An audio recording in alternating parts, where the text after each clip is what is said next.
أعوذ بالله من الشيطان الرجيم. بسم الله الرحمن الرحيم. السلام عليكم ورحمة الله تعالى وبركاته.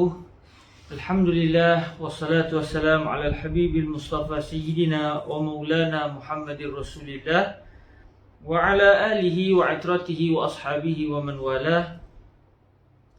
أشهد أن لا إله إلا الله وحده لا شريك له وأشهد أن حبيبنا وسيدنا ومولانا محمدا عبد الله ورسوله وصفيه من خلقه وحبيبه أدى الأمانة وبلغ الرسالة ونصح الأمة وكشف الله به الغمة.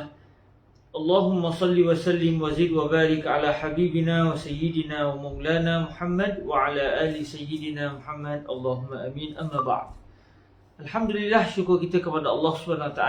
Kita direzekikan lagi bertemu pada hari Khamis ini untuk sama-sama kita mendengar perbahasan ilmiah berkaitan dengan Syarhul Jalalil Mahalli ala Waraqati Imam Al-Haramain Al-Juwaini rahimahumallahu azza wa jal. Semoga Allah azza wa jalla memberikan kebaikan kepada kita biiznillah subhanahu wa ta'ala untuk terus dapat mendalami kitab-kitab para ulama Islam dalam pelbagai arena ilmu, khususnya pada hari Khamis ini, iaitu pada pembacaan kitab Syarhul Jalalil Mahalli ala Waraqati Imam Al-Haramain Al-Juwaini rahimahullahu subhanahu wa ta'ala. Baik, para hadirin sedang pendengar yang dirahmati Allah, dalam pertemuan lepas kita telah berkenalan dengan Sayyidina Al-Imam Al-Jalal Al-Mahalli rahimahullah subhanahu wa ta'ala, dan kita telah melihat beberapa orang para guru kepada Imam Al-Haramain, Imam Al-Mahalli rahimahullah. Hari ini kita akan baca, cuma kali ini saya ingat hari ini kita baca agak laju sikit, kita ambil poin-poin penting sajalah. Sebab rasanya dah terlalu lama kita berada di mukadimah dan kita belum lagi masuk kepada Syarhu Al-Jalal Al-Mahalli. Jadi hari ini kita akan habiskan beberapa perbahasan berkenaan dengan Imam Al-Mahalli. Kalau sebelum ni kita baca satu persatu, tapi kali ini sekadar mukadimah, kita baca takat-takat yang penting biiznillah subhanahu wa ta'ala.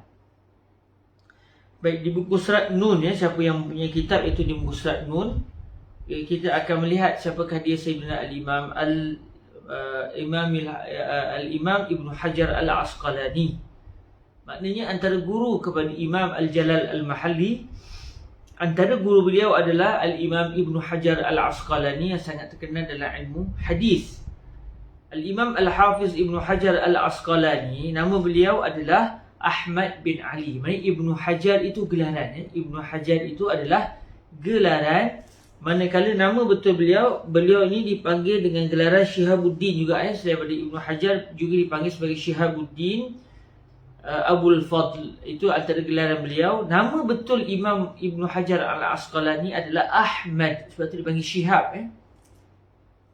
Sebab dalam tradisi ulama Islam dulu, siapa yang nama Ahmad akan digelar dengan Syihabuddin. Siapa yang bernama Muhammad akan digelar sebagai Syamsuddin. Lepas tu dalam mazhab Syafi'i kita ada dua orang tokoh, iaitu Al-Imam Syihabuddin Ar-Ramli dan juga Al-Imam Syamsuddin Ar-Ramli. Syihabuddin Ar-Ramli merupakan ayah, manakala anak kepada beliau adalah Syamsuddin Ar-Ramli. Ar-Ramli itu gelaran maknanya keluarga mereka ini berasal daripada Ramlah di kawasan Palestin. Jadi kalau kita lihat Syamsuddin Ar-Ramli dan juga Syihabuddin Ar-Ramli, kenapa Syamsuddin dipanggil Syamsuddin? Kerana nama beliau adalah Muhammad. Kenapa Syihabuddin dipanggil orang dengan Syihabuddin? Kerana nama beliau adalah Ahmad. Jadi siapa yang namanya Ahmad, gelarannya adalah Syihabuddin. Manakala siapa yang bernama Muhammad, gelarannya adalah Muhammad. Siapa yang nama Muhammad, gelarannya adalah Syamsuddin. Jadi oleh kerana Al-Imam Ibn Hajar Al-Asqalani nama beliau adalah Ahmad, makanya beliau digelar orang dengan gelaran Syihabuddin. Beliau namanya Ahmad bin Ali bin Muhammad bin Muhammad bin Ali bin Mahmud bin Ahmad. Namanya kalau kita tengok hampir-hampir dekat ya. Selain daripada di banyak kalimah Muhammad dan juga Muhammad menunjukkan orang daripada dulu lagi kecintaan mereka kepada Nabi SAW sangat tinggi. Dan dalam nama-nama orang Islam, kita nama-nama para sahabat juga kita akan jumpa. Ada orang nama Abu Bakar, ada orang nama Umar, ada orang nama Osman. Di sini datuk nenek moyang Sayyidina Imam Ibn Hajar ada yang nama Ali. Jadi nama beliau Ahmad bin Ali bin Muhammad bin Ali bin Mahmud bin Ahmad. Kenapa dipanggil Ibnu Hajar? Kenapa dipanggil Ibnu Hajar? Jadi kata murid kepada Imam Ibnu Hajar Al-Asqalani sendiri, kata beliau iaitu Syamsuddin As-Sakhawi, waqtulifa hal huwa ismun aw laqabun.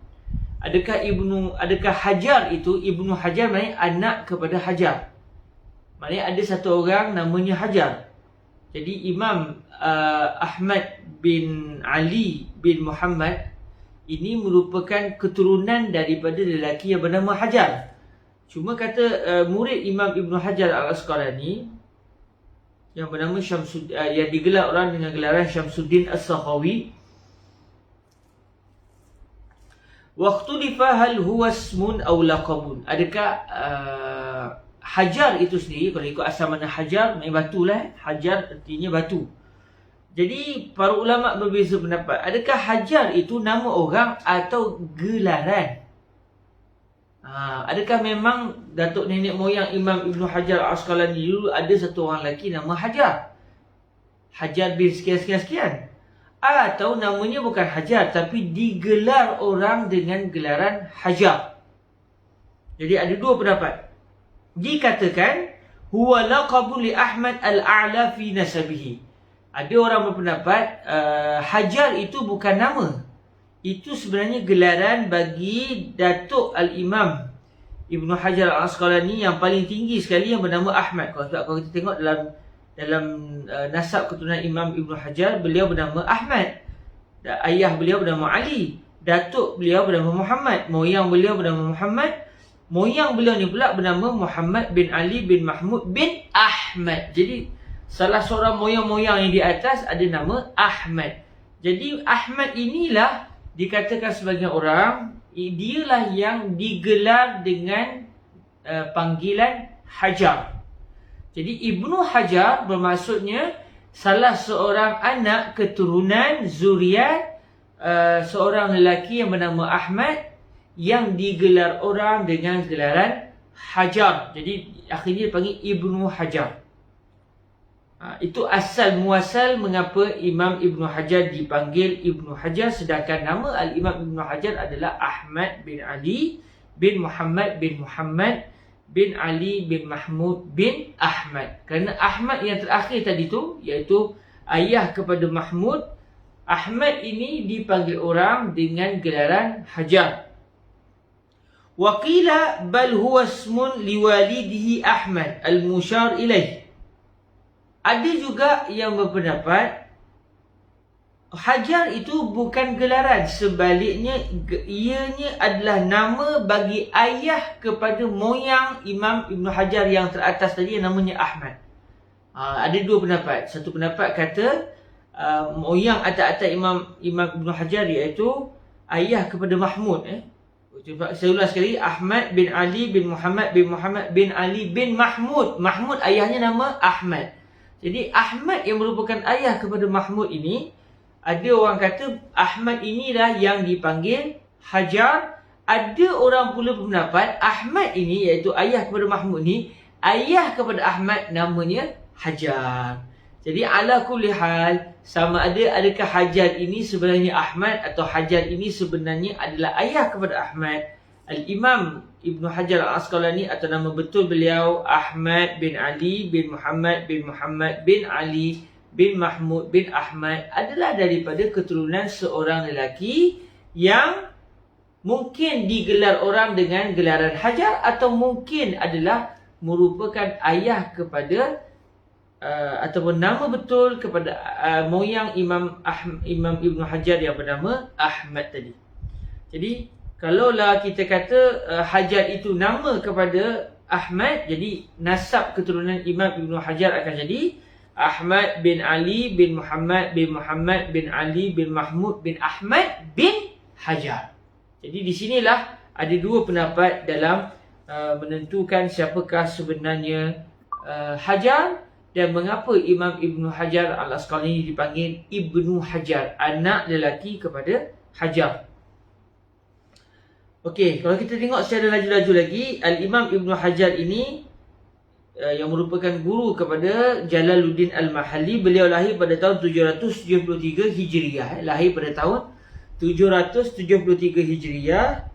Dan pada awal kehidupan ilmu Al-Imam Ibnu Hajar, beliau mementingkan pengajian sastra dan juga syair. Beliau orang yang mementingkan sastra dan juga syair, sampai beliau mahir dalam ilmu sastra, ilmu adab dan juga ilmu syair. Kemudian akhirnya pada tahun 794, kalau tengok Imam Ibnu Hajar lahir 73, 83, 93, 94. Ketika beliau berusia sekitar 21 tahun, barulah Al-Imam Ibnu Hajar mula mempelajari hadis Rasulullah sallallahu alaihi wasallam.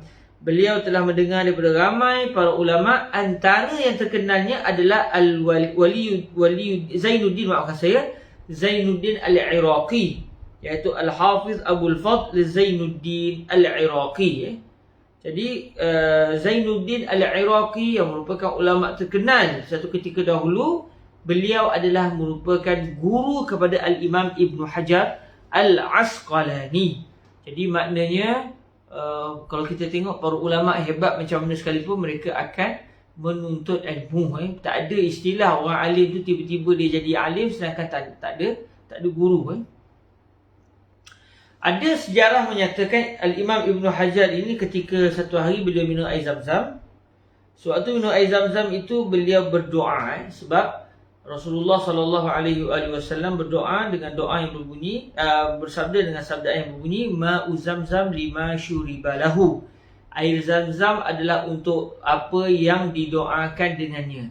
Maksud sebab tu kalau kita minum air Zam-Zam, sunatnya kita minum air Zam-Zam dalam keadaan kita berdoa, ya Allah, dengan berkat air Zam-Zam ini saya memohon doa agar saya dapat begian. Sama ada kita ada hajat dunia atau hajat yang bersifat keakhiratan, iaitu hajat ukhrawi. Jadi Al-Imam Ibnu Hajar Al-Asqalani pernah beliau sewaktu minum air Zam-Zam, beliau berdoa kepada Allah agar Allah Azza wa Jalla merezekikan beliau kekuatan hafalan sehebat kekuatan hafalan Al-Imam Az-Zahabi.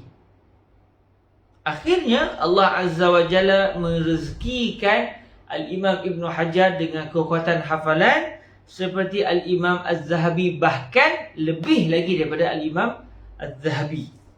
Maknanya mereka ni para ulama hadis yang hadis memang di sini saja, bukan di buku. Kita pula banyak hadis di buku, hilang buku, jenuh. Mereka pula hadisnya semua di kepala. Maknanya dalam sejarah Islam kita pernah menemui nama-nama yang diberikan kekuatan hafalan sangat luar biasa. Al-Imam Ahmad bin Hanbal menghafaz contohnya 1 juta hadis. Bayangkan 1 juta hadis ada dalam ingatan Al-Imam Ahmad bin Hanbal. Moga-moga Allah Azza wa Jalla memberikan kepada kita juga kekuatan hafalan. Allahumma amin. Baik, Al-Imam Ibnu Hajar Al-Asqalani, beliau mempunyai kitab yang sangat terkenal lah. Banyaklah kitab-kitab karangan beliau. Antara yang paling terkenal sekali disebut Al-Imam Ibnu Hajar, kita akan teringat kepada kitab Fathul Bari, yang merupakan huraian kepada Sahih Al-Imam Al-Bukhari radhiyallahu ta'ala anhu wa ardahu.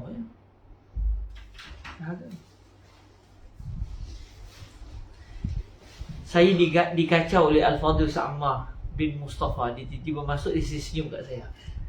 Dia konon nak jadi anak murid kita lah, sama. Gatai. Okey, Al-Imam Ibnu Hajar Al-Asqalani, antara kitab masyhur beliau adalah Fathul Bari. Kalau ikut apa yang diucapkan oleh Al-Imam As-Suyuti. Siapa dia Al-Imam As-Suyuti? Murid kepada Al-Imam Al-Jalal Al-Mahalli. Maknanya Al-Imam Suyuti belajar daripada Al-Jalal Al-Mahalli. Al-Jalal Al-Mahalli pula belajar daripada Al-Imam Ibnu Hajar Al-Asqalani. Jadi Al-Imam Ibnu Hajar Al-Asqalani boleh dianggap datuk dari sudut ilmu bagi Al-Imam As-Suyuti. Jadi Al-Imam As-Suyuti radhiyallahu taala anhu wa ardah pernah berkata ketika beliau membicarakan tentang Al-Imam Ibn Hajar Al-Asqalani, wa sannafa at-tasanif allati 'amma an-naf'u biha ka syarh al-Bukhari alladhi lam yusannif ahadun fil awwalina wal akhirina mislahu. Jadi Imam Jalaluddin As-Suyuti berkata, beliau iaitu Al-Imam Ibn Hajar Al-Asqalani telah menulis kitab-kitab yang mana manfaatnya telah tersebar luas. Contohnya seperti huraian Al-Bukhari, iaitu huraian bagi hadis-hadis sahih Al-Bukhari. Yang beliau maksudkan adalah kitab Fathul Bari karangan Imam Ibn Hajar Al-Asqalani. Yang mana kata Al-Imam Al-Jalal As-Suyuti, tidak ada pernah seorang pun, baik orang yang terdahulu bahkan orang yang terkemudian daripada Al-Imam Ibn Hajar, yang pernah menghuraikan hadis-hadis sahih Al-Bukhari sehebat dan sejelas serta sedalam huraian Al-Imam Ibn Hajar Al-Asqalani. Jadi tuan-tuan yang rahmati Allah, bila kita dengar begitu, maka kita tahu dah kunci kepada pengetahuan terhadap hadis-hadis sahih Al-Bukhari adalah menerusi kitab Fathul Bari. Jadi kena letak dalam hati masing-masing, ya Allah, moga-moga direzekikan kita dapat membaca kitab Fathul Bari daripada mula sampai habis untuk kita menyelami kedalaman ilmu Al-Imam Ibn Hajar Al-Asqalani. Okey, para hadirin yang dirahmati Allah Subhanahu wa taala, Al-Imam Ibn Hajar Al-Asqalani radhiyallahu taala anhu meninggal dunia pada hari Sabtu, iaitu pada 28 Zulhijjah selepas Isyak tahun 852 Hijriyah. Dan ketika itu Al-Imam Jalaluddin Al-Mahalli, murid beliau dan juga pengarang syarah kepada syarah kepada matan Waraqah ini, Imam Al-Mahalli ketika itu sudah berusia 61 tahun. Jadi Al-Imam Al-Mahalli ini belajar daripada Al-Imam Ibn Hajar Al-Asqalani. Belajar apa? Belajar ilmu hadis. Maknanya kalau kita baca kitab Syarhul Jalal Al-Mahalli, tiba-tiba kita rasa macam tak tepat je huraian tentang ulumul hadis. Kena ingat bahawa Al-Imam Al-Mahalli belajar daripada Al-Imam Ibn Hajar Al-Asqalani. Bahkan beliau telah belajar dengan begitu lama. Maknanya Al-Imam Al-Jalal Al-Mahalli adalah orang yang sangat mahir di dalam ulumul hadis. Jadi penting untuk kita kenal pengarang kitab ini, sebab kadang-kadang bila kita baca kitab mereka macam ada salah. Macam ada salah. Kita yang biasa-biasa pun nampak macam salah. Tetapi oleh kerana kita kenal siapa pengarang kitab ini, kita akan jadi tidak berani untuk cepat mengatakan fulan bin fulan telah tersalah, kerana kita tahu mereka adalah orang yang memang ahli dalam bidang tersebut. Maknanya contoh macam Al-Imam Al-Mahalli, murid langsung kepada ulama terkenal dalam hadis Rasulullah sallallahu alaihi wasallam, iaitu Al-Imam Ibn Hajar Al-Asqalani. Kalau ikut yang disebut oleh ahli sejarah, Al-Imam Al-Jalal Al-Mahalli telah membaca Syarhu Alfiyatil Iraqi. Alfiyatul Iraqi adalah huraian tentang ulumul hadis yang ditulis oleh Zainuddin Al-Iraqi, guru kepada Al-Imam Ibn Hajar Al-Asqalani. Jadi Al-Imam Al-Mahalli telah menulis kitab ini. Zaman dulu mana ada kitab cetak, mana ada kitab photostat. Jadi mau tak mau kena salin balik. Al-Imam Al-Mahalli sendiri yang salin, bukan minta orang lain untuk salin. Bila sebut salin ni, dah salin tu, sambil salin tu dah lekat dah. Ilmu tu sudah dapat diulang kaji secara salinan tu. Sebab tu saya sendiri suka tahqiq kitab. Sebab bila kita tahqiq satu kitab melalui manuskrip, kita sudah membaca kitab itu berulang kali sebelum kita membacanya secara menekun lagi. Awal-awal kita dah dapat. Jadi Al-Imam Al-Mahalli menyalin kitab Alfiyah, Syarhu Alfiyatil Iraqi dengan tulisan beliau sendiri. Selepas siap ditulis, beliau belajar pula kitab ini daripada murid langsung Al-Imam Zainuddin Al-Iraqi, iaitu Al-Imam Ibn Hajar Al-Asqalani. Main udahlah tulis, dah maklumat tu dah mula lekat. Belajar pula dengan murid langsung kepada pengarang. Maka ini menunjukkan bahawa Imam Al-Mahalli bukan orang yang biasa-biasa di dalam ilmu hadis. Sebab nanti di belakang-belakang nanti kita akan jumpa beberapa kenyataan yang macam silap je. Di sinilah kita tak berani nak kata silap, kerana yang menulis adalah seorang yang pakar dalam bidang ulumul hadis, kerana merupakan murid langsung kepada Al-Imam Ibn Hajar Al-Asqalani. Belajar setahun dua ke tuan-tuan? Tidak, bertahun-tahun lamanya. Disebut bahawa Al-Imam Ibn Hajar Al-Asqalani telah mengajar ataupun telah mendidik Al-Imam Al-Mahalli bertahun-tahun lamanya, sehingga akhirnya Al-Imam Ibn Hajar telah mengizinkan, dibagi ijazatut tadris, ijazatut tadris. Al-Imam Ibn Hajar Al-Asqalani setelah mengajar Al-Imam Al-Mahalli, dan bila mengajar zaman dulu ni, walaupun tak ada sistem peperiksaan, tetapi peperiksaan itu berlaku setiap hari. Kerana difahami, seorang guru akan tahu murid ni faham atau tidak, kerana sudah kelas bertahun-tahun. Tahu soalan dia, tahu cara fikir dia. Akhirnya Al-Imam Ibn Hajar meyakini bahawa Al-Imam Al-Jalal Al-Mahalli adalah orang yang benar-benar menguasai ulumul hadis.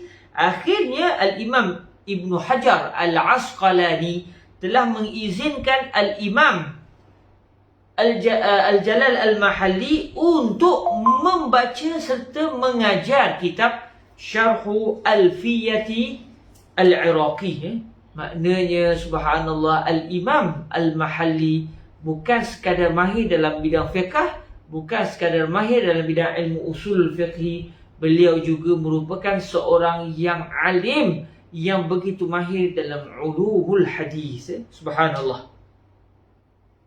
Al-Imam Ibn Hajar Al-Asqalani terus menjadi guru, terus diambil istifadah oleh Al-Imam Al-Jalal Al-Mahalli, sampailah Al-Imam Ibn Hajar meninggal dunia. Maknanya seorang murid yang begitu menghormati gurunya dan terus menerus mengambil istifadah daripada gurunya.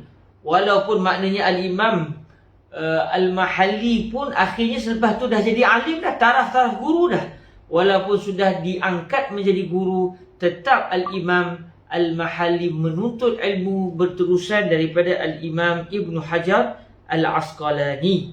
Terus menerus, macam Imam Syafi'i terus menerus belajar daripada Imam Malik sampai Imam Malik meninggal dunia. Jadi maknanya kita juga dapat belajar satu perkara baik di sini. Jangan apabila kita sudah belajar daripada seorang guru, kemudian akhirnya kita diangkat menjadi seorang guru, jangan dilupakan guru yang lama. Bahkan tidak perlu rasa malu untuk duduk bersama para santri yang lain, pada murid yang lain, untuk terus mengambil manfaat daripada guru kita sebelumnya. Bayangkan Imam Ibn Hajar Al-Asqalani meninggal dunia ketika Imam Al-Mahalli berusia 61 tahun. Maknanya umur 50, umur 60 itu masih lagi Al-Imam Al-Mahalli duduk menuntut ilmu daripada Al-Imam Ibn Hajar Al-Asqalani. Itulah sedikit sebanyak berkenaan dengan Al-Imam Ibn Hajar Al-Asqalani dan kaitan di antara Al-Imam Ibn Hajar dengan Al-Imam Al-Mahalli.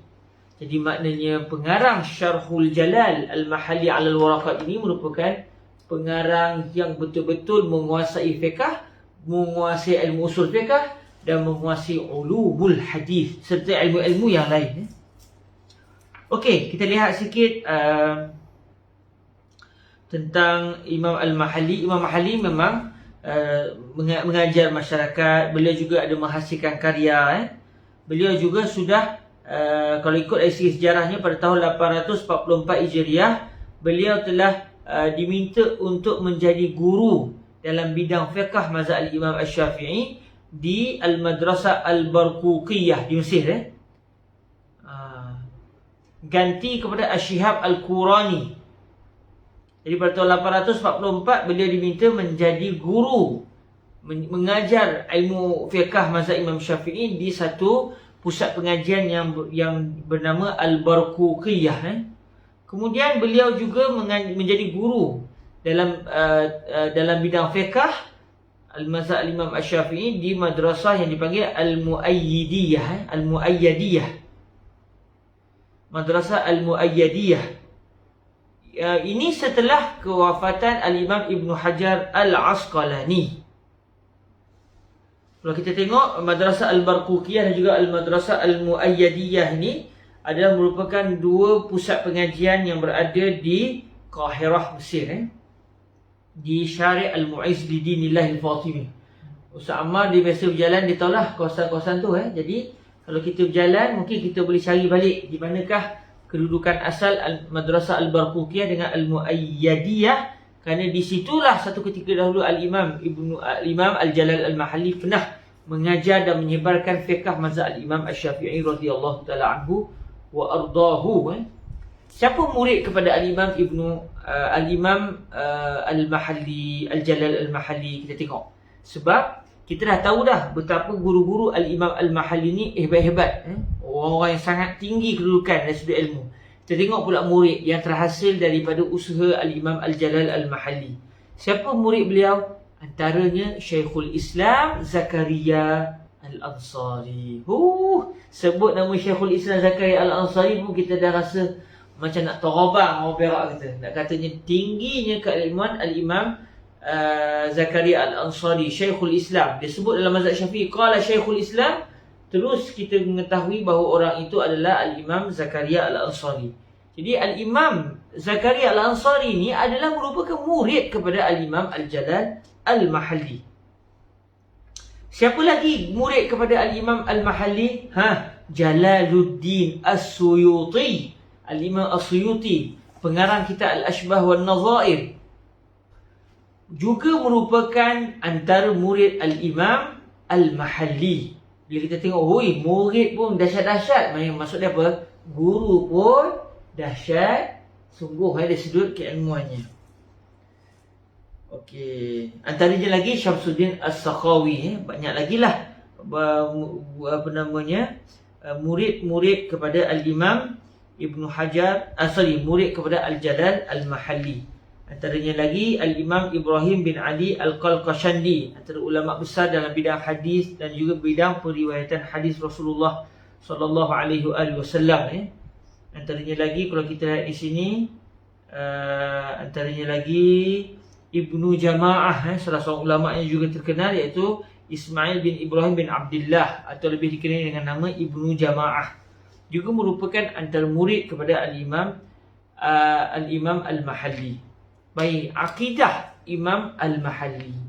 Sengaja saya bawa di sini kerana banyak orang ingat bahawa para ulama kita ini hebat tetapi akidahnya celaru. Banyak orang fikir begitu. Kita tengok siapakah dia Imam Al-Mahalli dan apa pula akidah beliau. Beliau berakidah dengan akidah Ahlus Sunnah wal Jamaah. Dia sebut akidah Ahlus Sunnah wal Jamaah, maksud dia apa? Maksudnya akidah beliau adalah akidah Asy'ariyah. Dan ada juga para ulama Ahlu Sunnah tetapi akidahnya Al-Maturidiyah. Hakikatnya Al-Asy'ariyah juga Al-Maturidiyah adalah merupakan dua madrasah bagi mazhab Ahlu Sunnah wal Jamaah. Okey. Biasanya bila pada zaman hari ini bila sebut isu Ahlu Sunnah, isunya adalah pada ayat-ayat sifat. Ayat-ayat, ada juga hadis-hadis Rasulullah yang seakan-akan menunjukkan bahawa Allah Ta'ala seperti makhluk. Jadi kita semua sedia maklum bahawa Al-Imam Al-Jalal Al-Mahalli ni beliau ada satu kitab besar dalam tafsir, iaitu Tafsirul Jalalain. Beliau tulis, betul meninggal, kemudian disambung oleh murid beliau iaitu Al-Imam As-Suyuti. Jadi saya telah meneliti beberapa ayat yang dihuraikan sendiri oleh Al-Imam Al-Mahalli dan kita tengok cara huraian beliau. Contohnya di sini saya datangkan di muka surat Ya itu, antaranya adalah ayat yang kelima surah Taha. Kita nak tahu bahawa apa akidah Imam Al-Mahalli, kita tengok terus apa ucapan beliau dalam menghuraikan ayat-ayat sifat. Kata beliau ketika menghuraikan firman Allah Ta'ala yang berbunyi Ar-Rahmanu 'alal 'arsy istawa, yang mana kalau ikut terjemahan kasarnya, terjemahan semata-mata ikut kalimah, dia akan memberi maksud Allah Ta'ala telah duduk di atas singgasana. Sebab istawa itu yang kita akan faham maknanya yang zahir adalah jalasa, duduk. Sedangkan ia mustahil bagi Allah Ta'ala. Sebab duduk ni menunjukkan ada dua jirim, ada dua jisim, dan ia mustahil bagi Allah Subhanahu Wa Taala. Sebab bila sebut duduk, maknanya ada yang duduk, ada yang diduduk. Ada tempat, ada yang duduk di atas tempat tertentu. Jadi ini mustahil bagi Allah Subhanahu Wa Taala. Lalu kata Al-Imam Al-Mahalli ketika menghuraikan ayat ini, qal huwa ar-rahmanu 'ala al-'arsy huwa fil lughati sarirul malik istawa istiwaan yaliqu bihi. Ini adalah huraian beliau sewaktu beliau menjelaskan ayat ke-5 surah Taha. Maknanya kalau ikut ayat ini, mula-mula beliau datangkan firman Allah Ta'ala yang berbunyi Ar-Rahman 'ala al-'arsy, kemudian dihuraikan apa maksud al-'arsy. Kata beliau, al-'arsyu dari sudut bahasa bermaksud sarirul malik, katil bagi raja. Maksud katil di sini adalah singgah sana, tempat duduk sang raja. Orang Melayu kita kata singgah sana. Kemudian ketika beliau mendatangkan ayat yang berbunyi istawa, sebab ayat penuhnya berbunyi Ar-Rahmanu 'alal 'arsy istawa. Lalu kata beliau istiwaan yaliqu bihi. Istiwa yang dimaksudkan oleh Allah Ta'ala ni, kalau ikut asal istiwa maknanya duduklah, jalasa. Kata beliau maksud istiwa di sini, maksud duduk di sini iaitu duduk yang sesuai bagi Allah Subhanahu Wa Ta'ala. Jadi ada orang salah faham, orang kata ini menunjukkan Al-Imam Al-Mahalli tidak berakidah dengan akidah tidak berakidah dengan akidah Asy'ariyah. Kerana akidah Asy'ariyah mengatakan istiwa maksudnya istila. Mereka mentakwil, sedangkan dalam ayat ini jelas-jelas menunjukkan bahawa Al-Imam Al-Mahalli tidak mentakwil, sebaliknya tafwid, iaitu menyerahkan makna kepada Allah Subhanahu Wa Taala.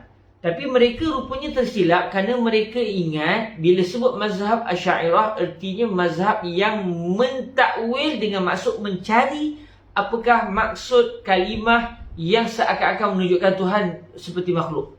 Lalu di sini mereka kata, ini contoh. Imam Al-Mahalli bukanlah golongan Asy'ariyah kerana beliau tidak menjelaskan makna istawa, sebalik menyerahkan kepada Allah Subhanahu Wa Taala.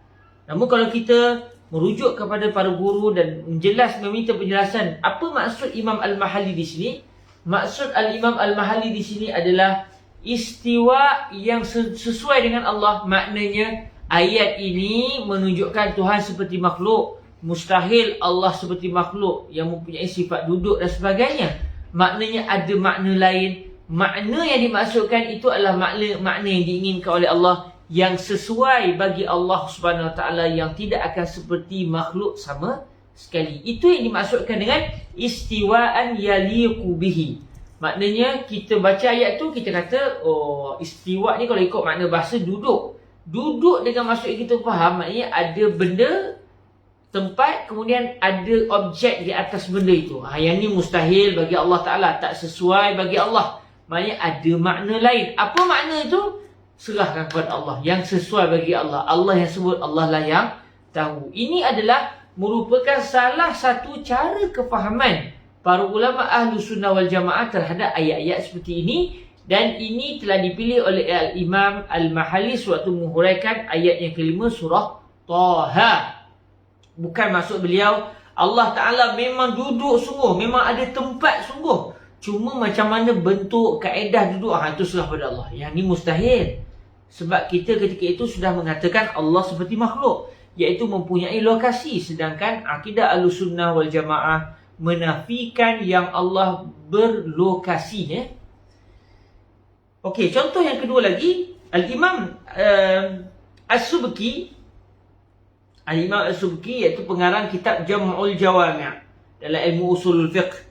Di akhir kitab beliau ataupun ketika membicarakan tentang ayat istiwa, ayat-ayat yang seakan-akan menunjukkan Tuhan seperti makhluk dan sebagainya, kata Al-Imam As-Subki dan Jam'ul Jawami'. Jam'ul Jawami' matan yang sangat terkenal dalam ilmu usul fiqh. Kata beliau sewaktu menceritakan tentang Allah SWT, laisa bijismin wala jauharin wala aradin walam yazal wahdahu wala makan wala zaman wala qutra wala awan. Allah Ta'ala bukanlah jasad.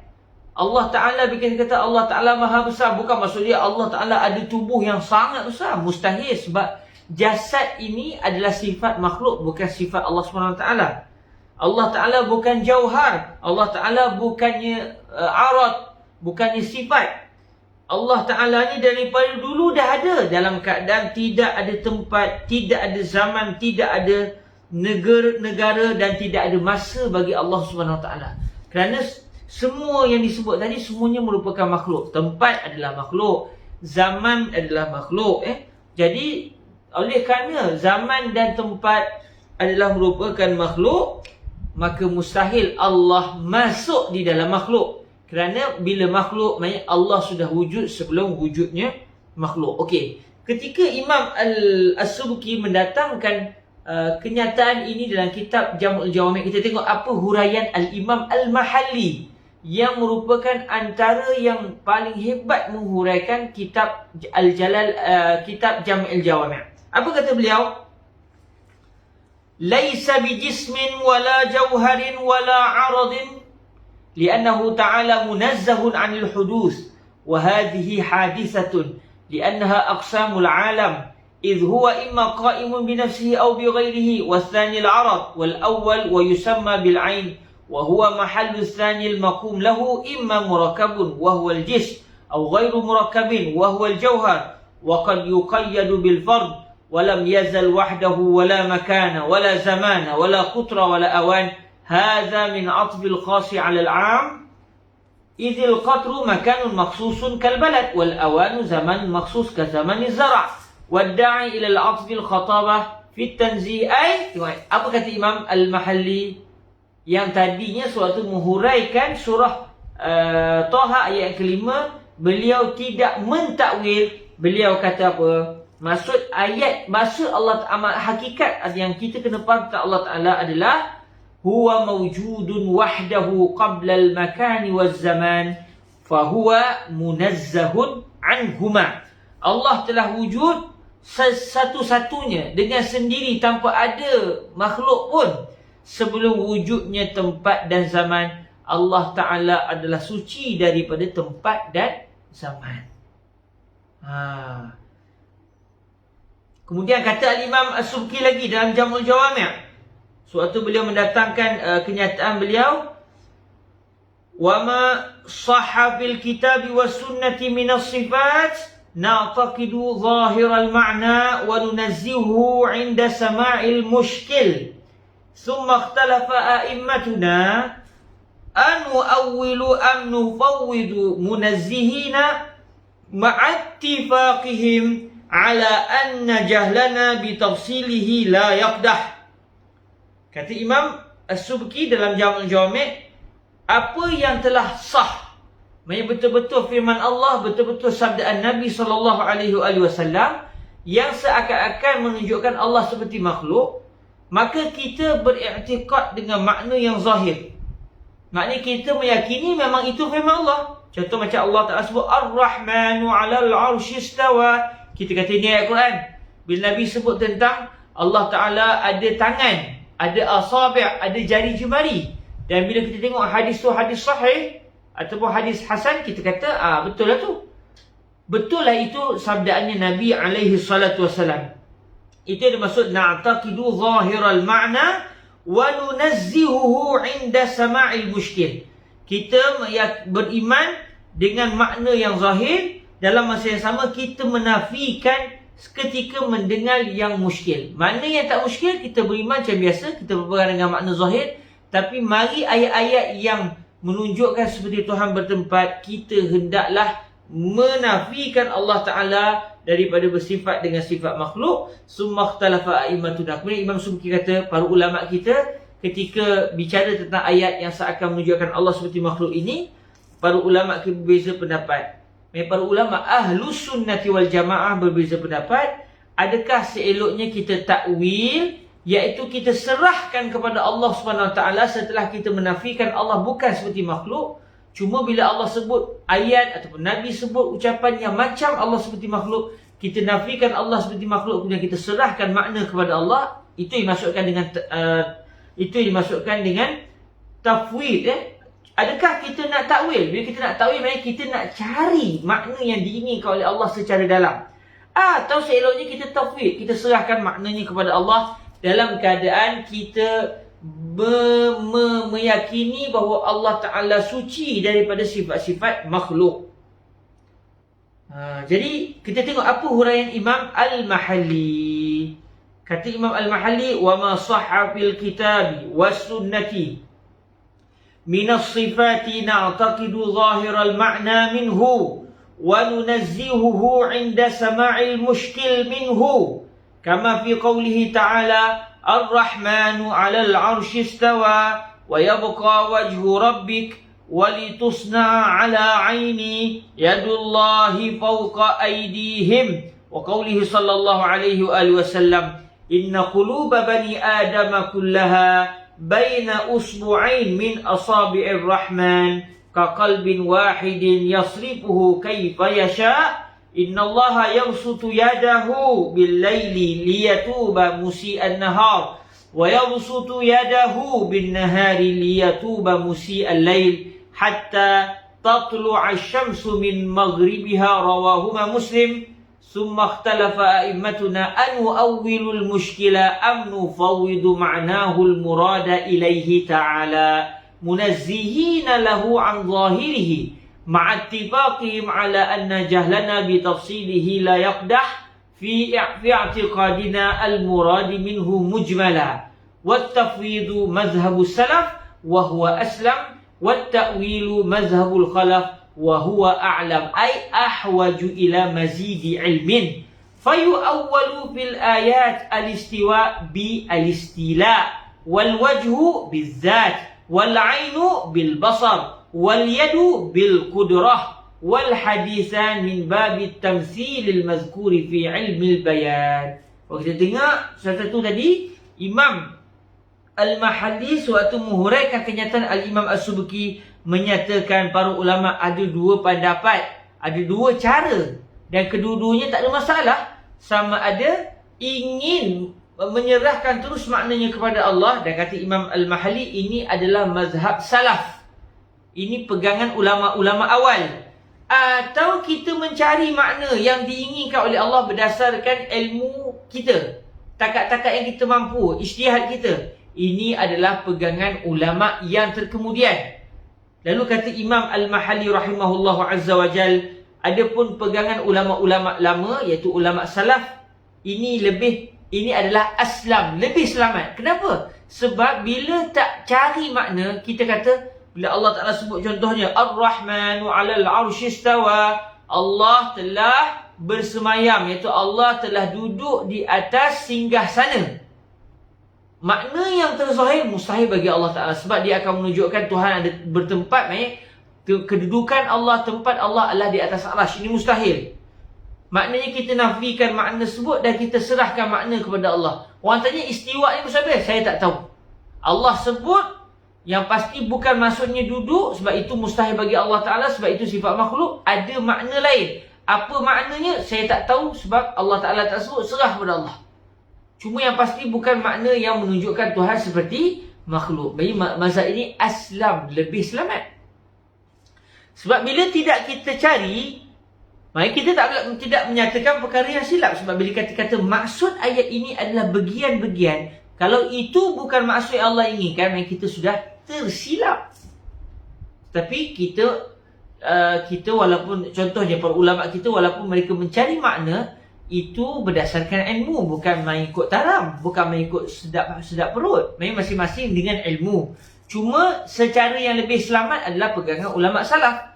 Mereka nafikan sifat-sifat yang tak layak bagi Allah. Bila Allah kata yadullah, tangan Allah, mereka dalam hati mereka mustahil Allah ada anggota badan. Sebab bila ada anggota badan, dia akan menjadi jisim. Jisim mustahil bagi Allah. Allah bukannya jisim. Allah bukannya sifat yang melekat pada jisim. Allah lain terus daripada makhluk. Tidak sama seperti makhluk. Laisa kamitslihi syai'. Tapi masalahnya Allah sebut yadullah fawqa aydihim, tangan Allah di atas tangan mereka. Lalu ulama salaf akan kata, makna yang macam Tuhan makhluk, apa dia? Allah ada anggota tangan. Mustahil. Okey, apa maknanya? Kami tak tahu, serah pada Allah. Itu lebih selamat. Mereka tidak melakukan kesilapan dan mereka juga telah menyucikan Allah daripada sifat-sifat makhluk. Tetapi kata Imam Al-Mahalli,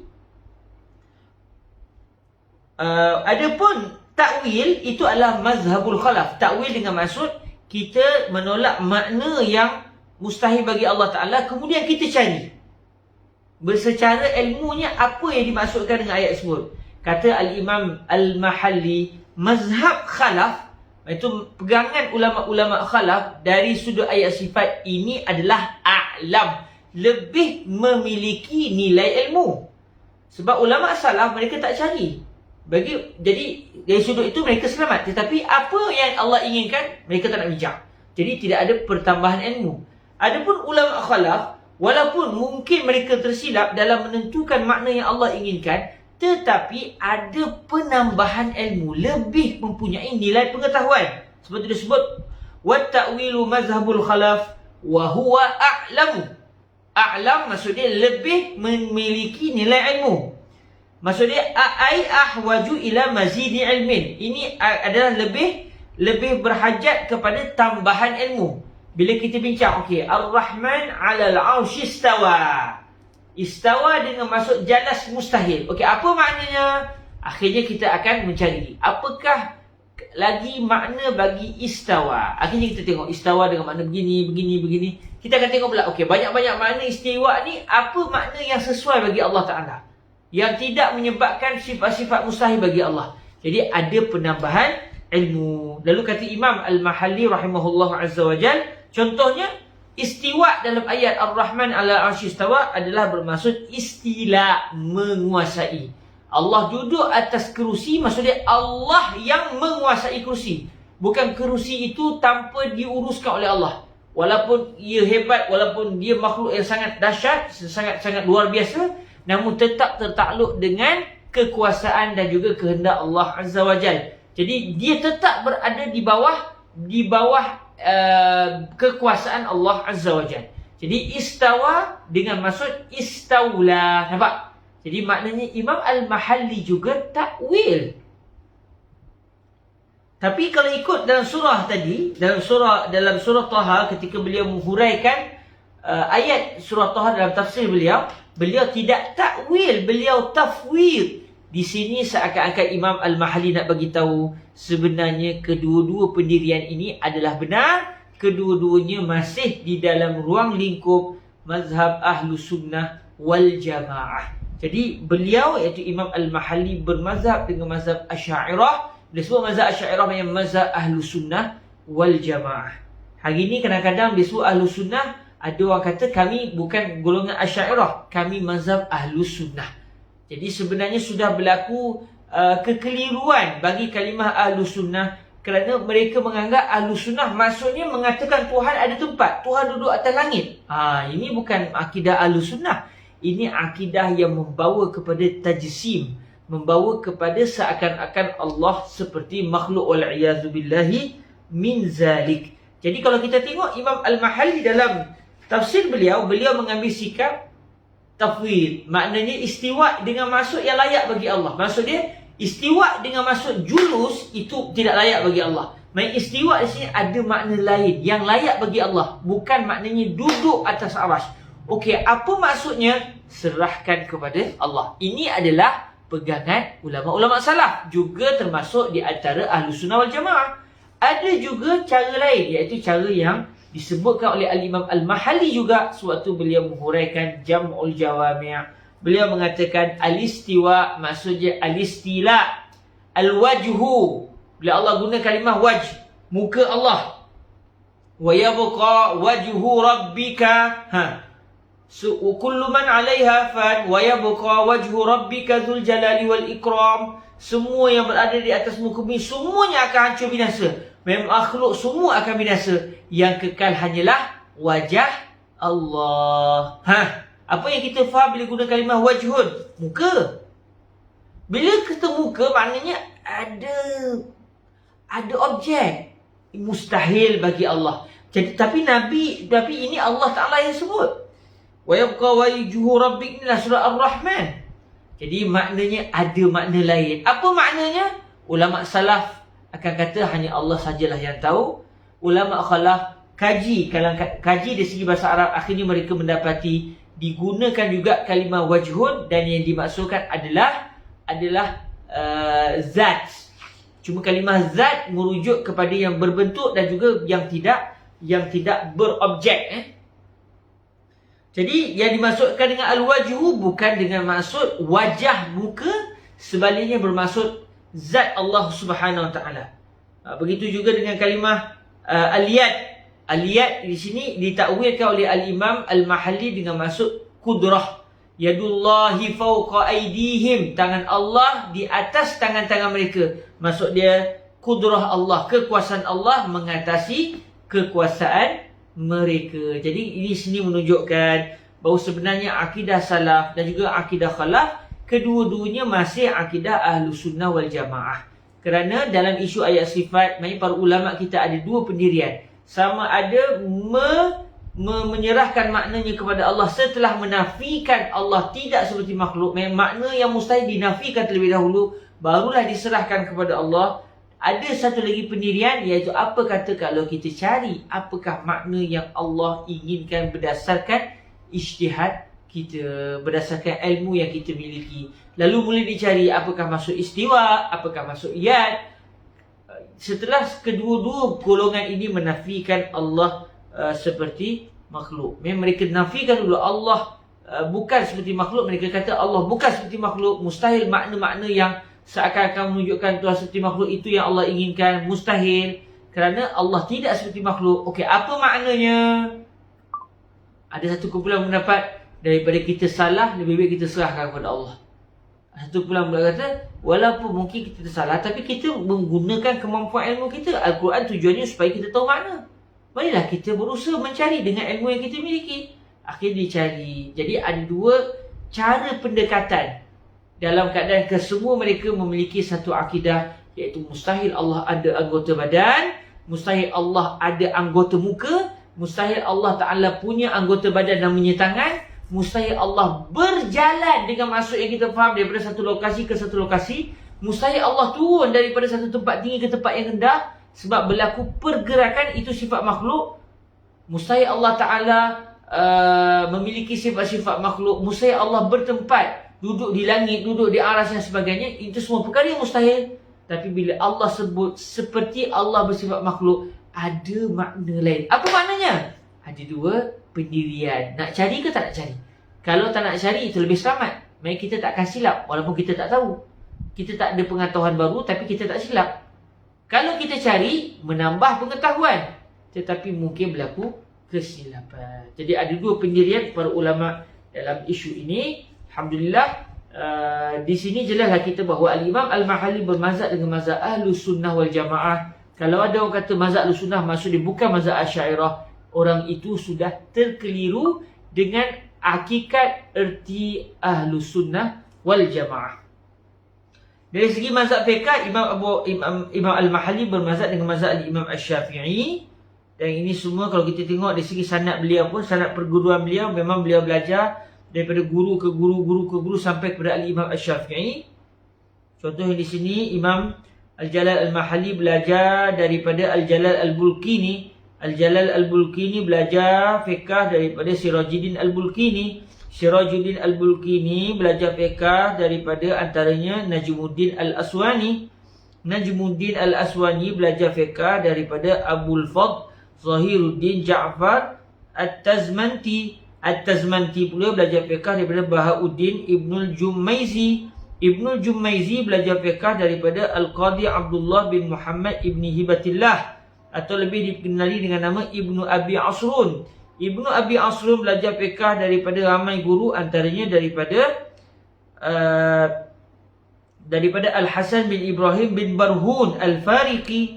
Al-Fariqi pula belajar fiqh daripada dua orang ulama, iaitu Abu Ishaq Asy-Syirazi dan juga Abu Nasr Ibnu Sabbagh. Dua orang ulama ini, iaitu Abu Ishaq Asy-Syirazi dan juga Abu Nasr Ibnu Sabbagh, belajar fiqh daripada Al-Qadi Abu Tayyib At-Tabari. Al-Qadi Abu Tayyib At-Tabari belajar fiqh daripada Al-Qadi Hasan bin Muhammad bin Al-Abbas, atau lebih dikenali dengan nama Abu Ali Az-Zujaji. Abu Ali Az-Zujaji belajar fiqh daripada Ibnul Qas. Ibnul Qas belajar fiqh daripada Al-Qadi Abu Abbas Ibnu Surayj. Ibnu Surayj belajar fiqh daripada Abul Qasim Al-Anmati. Al-Anmati belajar fiqh daripada dua orang murid langsung Imam Syafi'i, iaitu Ar-Rabi' Al-Muradi dan juga Al-Muzani. Ar-Rabi' Al-Muradi dan juga Al-Imam Al-Muzani adalah belajar fiqh langsung daripada Al-Imam Asy-Syafi'i radhiyallahu ta'ala. Jadi dari segi salah-salah perguruan, memang Al-Imam Al-Mahalli bermazhab Al-Imam Asy-Syafi'i. Kemudian dari segi tulisan, karya beliau ada banyak, antaranya Syarah Al-Waraqat yang akan kita pelajari ini. Antaranya lagi beliau ada kitab Kanzur Raghibin, iaitu huraian beliau kepada Minhajut Talibin dalam mazhab Imam Syafi'i. Antaranya lagi beliau ada kitab Al-Badrut Tali', syarah kepada Jam'il Jawami', yang tadi kita dah bacakan sebahagian Badrut Tali' ketika bicara tentang ayat sifat tadi. Pelbagai lagi kitab-kitab beliau, antara yang menarik Al-Qaulul Mufid fi Nil Sa'id. Ada satu kitab bicara tentang sungai Nil. Al-Imam Al-Mahalli ada satu kitab yang membicarakan tentang sungai Nil. Subhanallah, sungai Nil yang terletak di Iraq. Okey, itu di antara kitab-kitab beliau. Dan antara sifat-sifat jasmani beliau, Imam Al-Mahalli ini seorang yang sangat bersifat adil. Maksud dia seorang yang bila bercakap sangat tepat. Beliau akan kalaulah dalam beliau mendapati ada kebenaran dalam ucapan orang lain yang sebelum ni beliau tersilap, beliau tidak malu untuk mengatakan fulan bin fulan adalah benar. Sedangkan beliau adalah seorang yang kefahamannya sangat tajam. Cuma kadang-kadang kalau tersilap, Imam Al-Mahalli tidak malu untuk mengatakan saya sudah tersilap dan fulan bin fulan sebenarnya yang benar, yang benar. Rindu nak minum sungai Nil. Ta'al Mas Muhammad Asy-Syafi'i, Muhammad Syawal Al-Barakah. Okey. Selain daripada itu, beliau juga seorang yang sampai kata para ulama, kefahaman beliau itu sangat tajam. Maksudnya sangat susah untuk salah. Beliau ni orang yang sangat cerdik sehingga mustahil untuk salah. Biasanya tak salah. Dalam memberikan ucapan tu sangat tepat. Jarang sangat beliau mengatakan orang lain betul. Maknanya beliau memang memiliki kecerdikan yang sangat tajam. Cumanya kata para ulama, walaupun beliau ni orang yang cerdik, Imam Al-Mahalli ni tak mampu untuk menghafaz. Ini satu perkara yang agak gharib. Orang yang sangat cerdik, tapi dari segi menghafal tak mampu. Pernah beliau cuba menghafal beberapa helaian kertas, cuba nak hafal secara ingatan, tetapi akhirnya beliau demam terus, demam sungguh.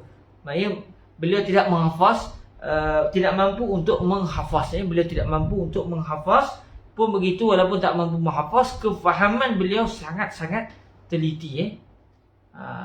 Beliau juga kalau musim panas tak mampu. Orang Mesir kan ada musim panas. Musim panas ni jadi tak selesa, jadi nak marah. Jadi Imam Al-Mahalli juga begitu. Beliau akan menjadi seorang yang nampak sangat tak selesa kalau panas. Jadi kalau nak suruh Imam Mahalli tenang mengajar, kena pastikan suasana itu dingin, bukan panas. Okey. Subhanallah. Beliau seorang yang banyaklah kisah-kisah beliau tentang beliau seorang yang zuhud, seorang yang zuhud dalam berpakaian dan juga dalam menaiki kenderaan. Nampak beliau tidak mementingkan dunia. Cuma perlu diingatkan, taklah bermaksud kalau orang tu tengok bajunya mahal, pakaiannya mahal, kenderaannya mahal, maksud dia tak zuhud. Sebab zuhud ni di hati. Cuma ada orang zuhud di hatinya terzahir pada pakaiannya, terzahir pada kenderaannya. Ada orang zuhudnya di hati tetapi tidak terzahir pada pakaian. Tengok pakaian mahal, tetapi rupanya walaupun pakaiannya mahal, hatinya sikit tak tertaklid dan tidak terkait dengan dunia. Maksudnya walaupun pakaiannya mahal, dia sikit pun tidak terkesan dengan dunia. Kalau kita lihat, inilah beberapa perkara yang disentuh oleh para ulama dan penceritaan mereka tentang Al-Imam Al-Mahalli. Al-Imam Al-Mahalli meninggal dunia pada bulan Ramadan, iaitu pada pertengahan bulan Ramadan tahun 863 Hijriah.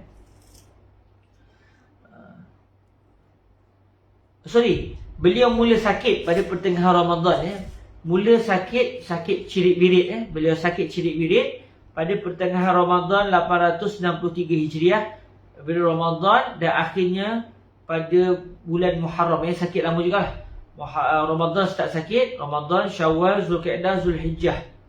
Pada bulan Muharram, iaitu pada 1 Muharram pada 1 Muharram tahun 864 Hijriah, ketika beliau berusia 83 tahun, beliau telah meninggal dunia. Maksudnya pertengahan Ramadan dah mula sakit, melarat, akhirnya pada 1 Muharram tahun 863 Hijriah, beliau meninggal dunia dalam usia 73 tahun. Kemudian beliau telah dikebumikan di perkuburan Jaushan. Dan perkuburan Jaushan ni terletak di luar Babun Nas. Ni orang Mesir tahulah Babun Nas ni mana letaknya. Hari ni selepas itu, akhirnya kalau ikut dalam ceritanya, kubur beliau tu dekat dengan masjid. Akhirnya bila masjid nak dibesarkan, kubur beliau dipindahkan ke tempat lain. Dan tempat yang hari ni jenazah Imam Al-Mahalli berada di situ terletak di kawasan Darrasah Kahirah. Terletak di kawasan Darrasah Kahirah, iaitu kalau yang dah belajar di Mesir, kalau kita ingat di Kahirah, di Darrasah ada masjid namanya Masjid Syekh Saleh Al-Ja'fari. Depan Masjid Syekh Saleh Al-Ja'fari tu ada station bus. Kita nak balik Hayu Ashir ke Sabik ke, daripada Darrasah kita akan naik di situ. Di hadapan station bus itu ada kawasan askar, kawasan askar. Dalam kawasan askar itulah terletaknya maqam Al-Imam Al-Mahalli rahimahullahu azza wa jal, dan beliau dikebumikan sekali dengan Al-Imam Taqiyuddin As-Subki di situ. Jadi kalau kita dapat masuk dalam kawasan askar itu, kita akan melihat satu perkuburan yang di situ ada 2 orang ulama besar dikebumikan, iaitu Taqiyuddin As-Subki,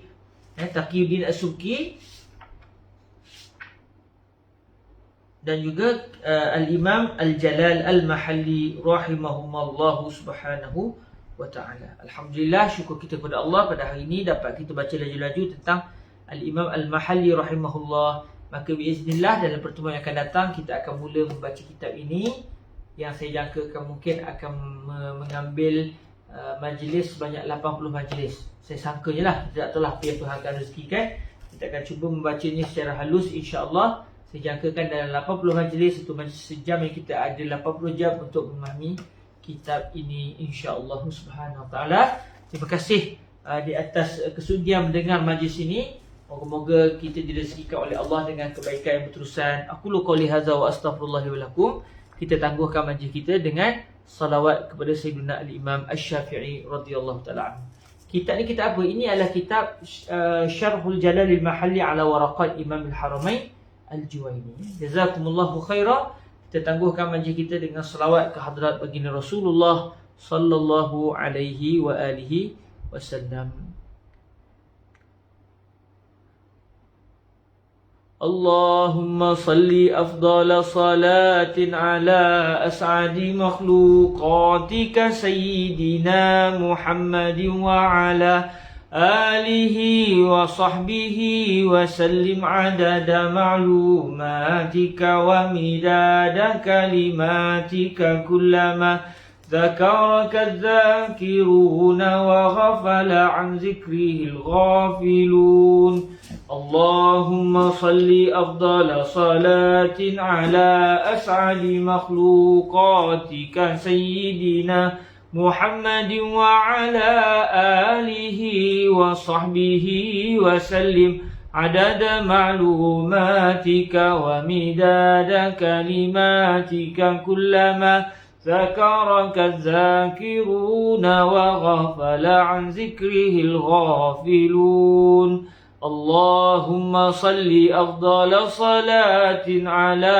أسعد مخلوقاتك سيدنا محمد وعلى آله وصحبه وسلم عدد معلوماتك ومداد كلماتك كلما ذكرك الذاكرون وغفل عن ذكره الغافلون. سبحانك اللهم وبحمدك أشهد أن لا إله إلا أنت أستغفرك وأتوب إليك. بسم الله الرحمن الرحيم. والعصر إن الإنسان لفي خسر إلا الذين آمنوا وعملوا الصالحات وتواصوا بالحق وتواصوا بالصبر. Terima kasih semua. Ada rezeki kita jumpa lagi. Aku qouli hadza wa astaghfirullah li wa lakum. Assalamualaikum warahmatullahi wabarakatuh.